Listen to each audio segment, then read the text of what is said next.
Hawaii, and I'm halfway there.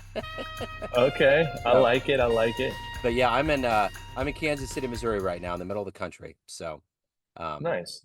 but yeah. So, before we get into your work, I want to know first and foremost, 4 years ago, we were trying to figure out how we're going to get out of this pandemic, all of the ramifications. How did you survive that time period, and how did it change the way that you do things? Um, Personally or professionally? I think the Venn diagram can kind of go into itself a little bit. Yeah, I think for me, I always resort back to first principles and values that I run my life by. And so for me, it's like, what do I know to be true? What makes common sense? Who can I listen to? Who can I trust? And then how do I triangulate a data source? This guy, this guy, this guy, and then ultimately try to get to what is true for me. And I think each of us, when we go through a chaotic environment, we should question, everything that we hear. We should pass things through a common sense filter, and then we should pass them through a filter of what our personal value set is. And so for me, I just took a step back. I grew up in an environment with a really abusive alcoholic father, and there was a lot of chaos. My brother was killed at a young age. I lost a few other family members at a young age, and what that taught me was to observe situations instead of to react to them.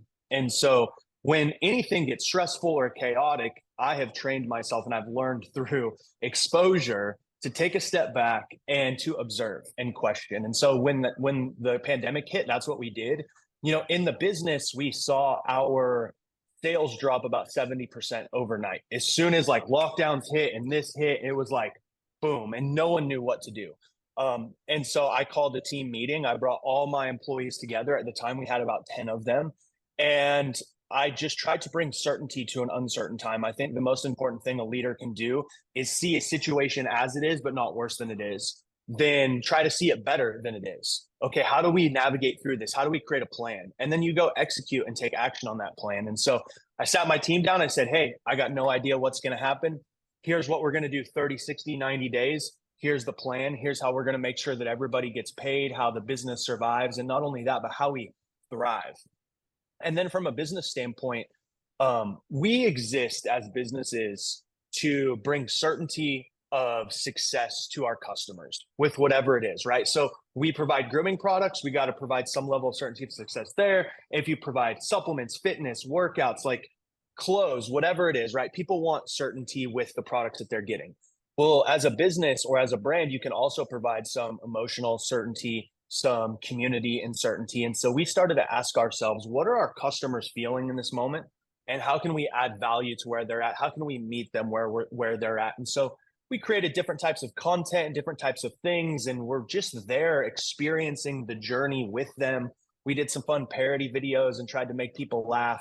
But ultimately, I think the best lesson I've learned in life from growing up in an intense, chaos-driven environment is emotionally we want to get sucked in and we want to react, but as emotions goes up, intelligence goes down. So it's our job as leaders to try to take a step back, observe the landscape, triangulate and filter through the noise, figure out what is true for us, what is true in the situation, and then create a plan of attack so that we can move through the chaos and uncertainty, and ultimately start to create progress in the right direction. So, as a founder and CEO, if I put you in front of a bunch of grade school kids, career day, third graders, one of them says, "Hey, what do you do for a living?" What's your answer? Yeah. Um, I would say I have the opportunity to uh, sell. That's a good question to grade schoolers. Damn. Um, I would say I help men look and feel their best. And I've built a company that sells grooming products that helps men take care of themselves. And then ultimately, we have a community where we support, encourage, and uplift each other to be the best that they can be. And so my job is to help build and support my team. And then we as a company help build and support our community. And we have conversations about what it's like to be a man, how to be a man in the world today. How do we take care of ourselves so that we can present our best foot forward and ultimately create and foster a community that supports, uplifts, and encourages each other to be the best that we can be. So, did you have a dream as a kid? What did you want to be? What was your dream? I know you said it was I chaotic. I had no idea. The only thing I did know is I wanted to play in the NBA.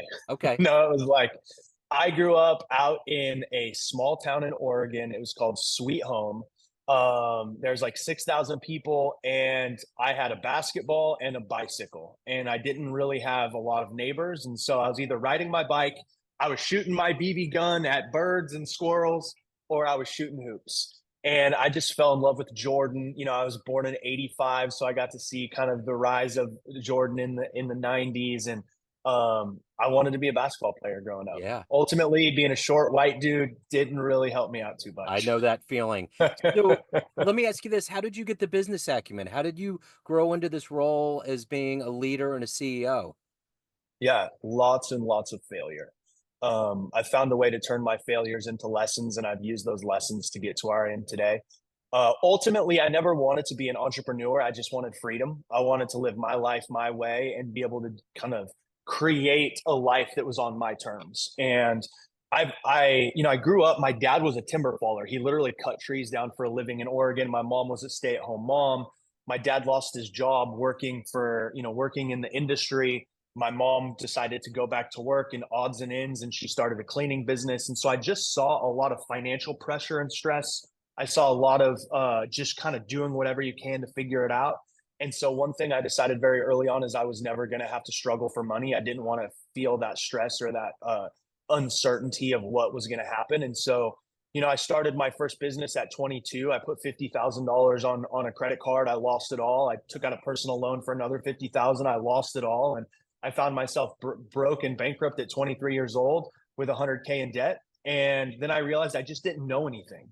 And I had a lot of piss and vinegar and intensity. I wanted to like throw myself into something, but I had no skills.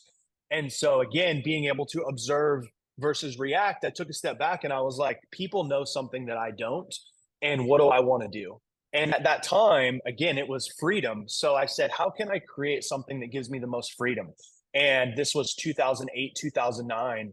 And the internet was kind of, becoming more popular. Social media was a little bit of a thing. And I just had this wild idea. I thought, if I could learn to make money online, then ideally I could work whenever I wanted, wherever I wanted, and I wouldn't have to answer to anybody.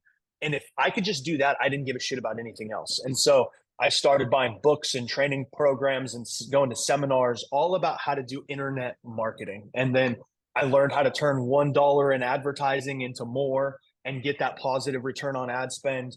And then by learning how to make sales online, the company started to grow. And I got to the place where I was making, first $100 a day, and then 500, and then 1,000. And then, I made my first $1 million, and then I promptly lost it all because I didn't know what I was doing. I got really good at marketing, but I didn't know how to actually build a business. And so again, that's where like falling and failing for a second or third time, I realized I needed to actually understand what it meant to not only make it, but then sustain it, grow it, and keep it. But I didn't have any formal training. I'm a college dropout. I went to school on a basketball scholarship for 1 year, got injured, got into the workforce, tried to figure out what I wanted to do. And to me, failure is often the greatest gift that we have because it exposes weaknesses. And I think I have learned that all of the success we want in life lives on the other side of the skills that we have, the character traits that we personally possess, and the beliefs we have about what's possible for us. And if we can intentionally build skill in any area, you can create success. If we can intentionally develop character traits that are going to help us do the things that we need to do or be the type of person that we need to be to perform at that level, and then finally actually believe that it's possible for us, we can create a whole lot. And it's been remarkable to go from broken bankrupt with no idea of how to do anything to now my current company, Live Bearded, has generated over 50 million in sales. We've got an 8-figure brand, an incredible community, and I love the game of business now more than I ever have, which is really exciting. So obviously in the chaos you grew up in, you needed to have a good inspiration or a hero. Who was that for you? Who has been that for you in your life? Yeah, it's a great question. Um, my mom was an unconditional support system. She loved me. Like, this is the polarity I grew up in. I remember one day I was like shooting hoops in the backyard, and my dad was just like sitting there drinking his whiskey, watching me. And I was like, Dad, one day I'm going to play in the NBA. And he just looks at me and he's like, No, you won't. Like, you would never be good enough to do that. And then on the other hand, my mom was like, Son, you can do whatever you want. Like, And when you make it to the NBA, all I ask is you take care of me and buy me a house, you know?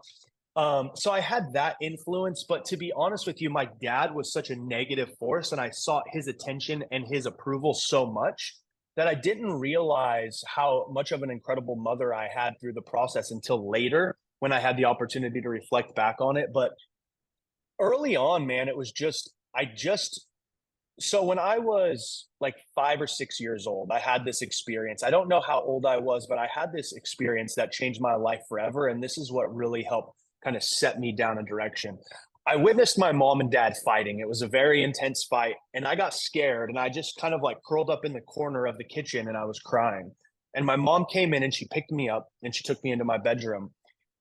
And she said, Anthony, promise me two things.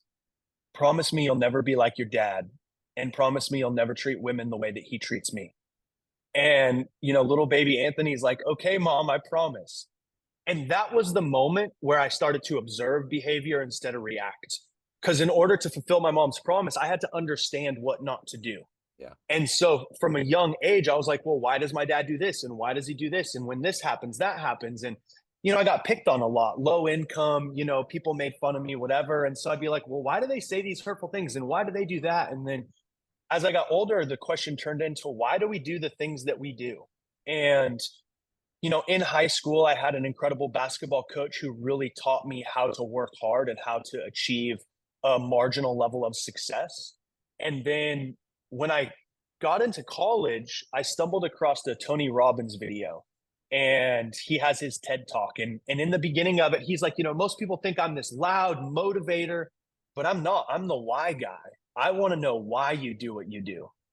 And I was like, that's the question I've been asking my entire life. Like, I got to know everything this guy knows. And so I literally like bought his books, CDs. I was listening to him in my car driving to work. Years later, when I had enough finances, I went to a seminar and then I ended up joining his highest level coaching program and spending a year of my life with him. So early on, it was just my mother and that, like, don't be like your dad. So I observed his behavior and intentionally did the opposite. I'm 38 years old. I've never had a drink of alcohol, never done a drug, never even had a substance because of that environment growing up.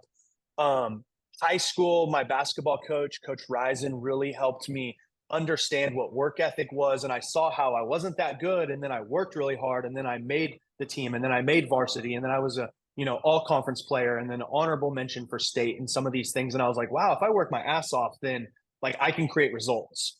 But where everything came full circle is when I was like 20, 21 years old and I started to get into Tony Robbins and started to be able to process like, why am I the way that I am? And how do I do the things that I do? And from there, I've just built on those building blocks of personal understanding. So what is it every day that gets you up to do the work that you do? You're changing people's lives, but you have to evolve as a human yourself. What is that gumption? What is that fulcrum for you every day? Yeah, I have this incredible executive assistant. And after working with me for about 3 months, she's like, I figured it out. I'm like, what's that? She's like, I know what your superpower is. I was like, oh, you do? Okay, like, tell me. And she goes, you are perpetually dissatisfied, but not in a negative way. You think that you can always get better. You're trying to always improve. You think that everyone in the company can learn and grow. Like you just see the best in every situation. So that makes you perpetually dissatisfied because you're hungry to always improve.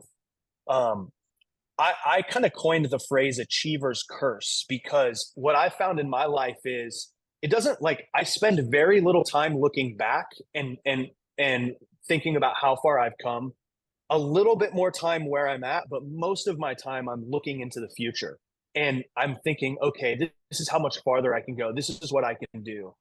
And I call it the achiever's curse because so often I felt like I wasn't good enough or I hadn't accomplished enough or I wasn't where I needed to be. And what I realized is that I'm never going to be because once we go farther than we thought we could, we're going to see how much farther we can actually go. And it's like that belief reinforcing your potential. I think what we believe determines our potential. Our potential determines our actions. The more action we take, the more results we create, and that reinforces a bigger belief. And so when we get started and we start to create momentum, the belief grows on what we can do. And so sometimes you end up believing, wow, I can go so much more farther than I even realized. And so for me, I don't realize how far I've come at times. And so I don't feel like I'm where I want to be. And that can be a struggle, or like can create imposter syndrome where I'm not good enough. So I just label that feeling of the achiever's curse. And I think to answer your question, like, and sum it all up, I just want to be the best motherfucker that I can be. I think the most like I think the most spiritual thing that we can do as humans is take the gifts that we've been given, the natural talents, and maximize them to the very best of our ability. I have this poster on my wall. It says, "The purpose of my life is to live with passion, inspire through action, and spread love everywhere I go."